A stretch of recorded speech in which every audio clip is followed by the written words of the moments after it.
Guys, Nintendo has just dropped the trailer for the Switch 2. Yes, we have the Switch 2. So, let's just play that and see. Okay, so we can see the original Switch 1. Not the OLED, the Switch 1. Oh, okay, Switch 2, much bigger.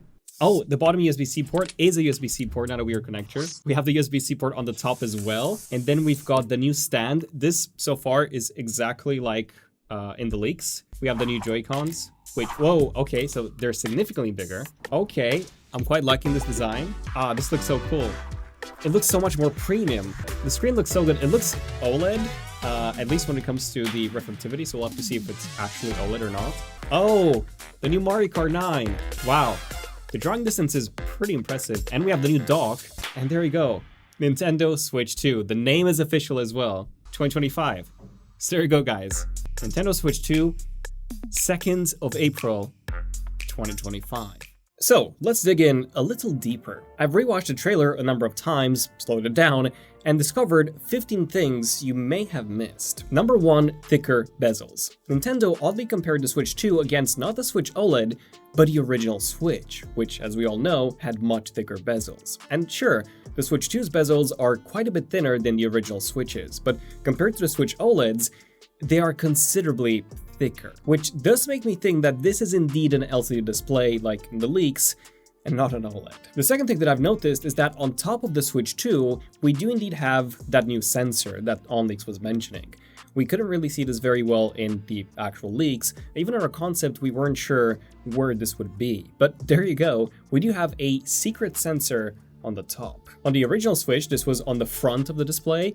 On the Switch OLED, they moved it to the top. So yes, it does make sense for this to be an ambient light sensor too. Speaking of lights, I've also noticed that the light ring around the home button that we had on the Switch 1 is now gone on the Switch 2. Personally, I don't mind this as I didn't really see the point of it anyways, so it is likely just a cost-saving measure. And since we're talking about Joy-Con changes, not only are the Joy-Cons much larger than the Switch ones, like in the leaks, but we also seem to have larger buttons too, which should make them easier to press, as sometimes I did find the Switch 1's buttons to be way too tiny for my fingers. Same goes for the joysticks, which, as we can see from the trailer, are quite a bit bigger too. So all in all, using the new Joy-Cons should be a much more comfortable experience, which I'm really looking forward to.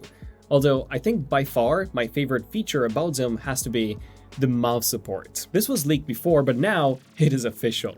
And both Joy-Cons actually have the optical sensor on the rail, and once we slot them into this attachment, which makes them wider, we'll be able to use them as a mouse on the table. And that's just awesome, especially since based on leaks, only one Joy-Con was supposed to be able to turn into a mouse. I do think that this will actually be one of the key selling features of the Switch 2 that Nintendo will probably heavily promote.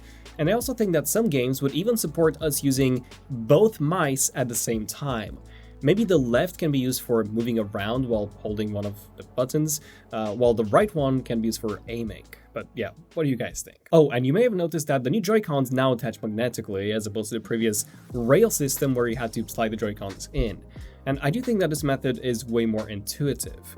But what you may have not noticed is that the physical connector between the Joy-Cons and the Switch, rather than being this tiny connector hidden on the bottom of the Joy-Con like before, it is now on the Switch itself, and it is significantly bigger. I don't think that this is a very good change, as since that connector is now exposed rather than hidden, the chance of you damaging it is much higher. Also, why do they have this on the Switch 2 console itself rather than the Joy-Cons? As what this means is that if that connector does get damaged, you'll literally have to replace or repair your Switch 2 console rather than the Joy-Con, which is going to be way more expensive. So I'm definitely a bit worried about this. However, one really cool thing about this new magnetic mounting system is that you'll also be able to attach and detach the Joy-Cons much easier from accessories as well. Nintendo showed the newly redesigned Joy-Con grip, and it looks like this is magnetic now too. Honestly, can't remember the number of times I handed the grip to a family member or a friend, and they just couldn't figure out how to slot the Joy-Cons in. Well, now that both are magnetic, this will no longer be an issue. Also, one last thing about the Joy-Cons, there's this extra button under the home button that was previously leaked. However, it does lack that letter C engraving. So the idea was that C came from chat, so this was supposed to be a button for bringing up Nintendo's new Party Chat app.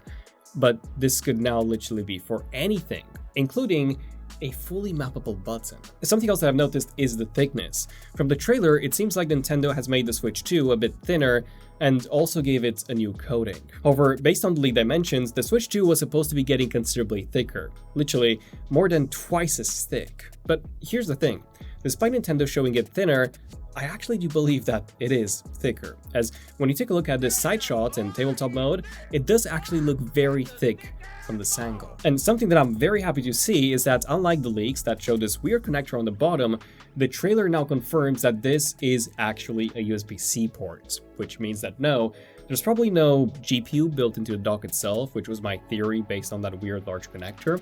Anyway, the good thing is that now we'll be able to charge the Switch from either port, whereas before, charging it was literally impossible when the Switch was in tabletop mode. The new dock is also a bit different than in the leaks, it is more rounded, and the power on light is in a slightly different location.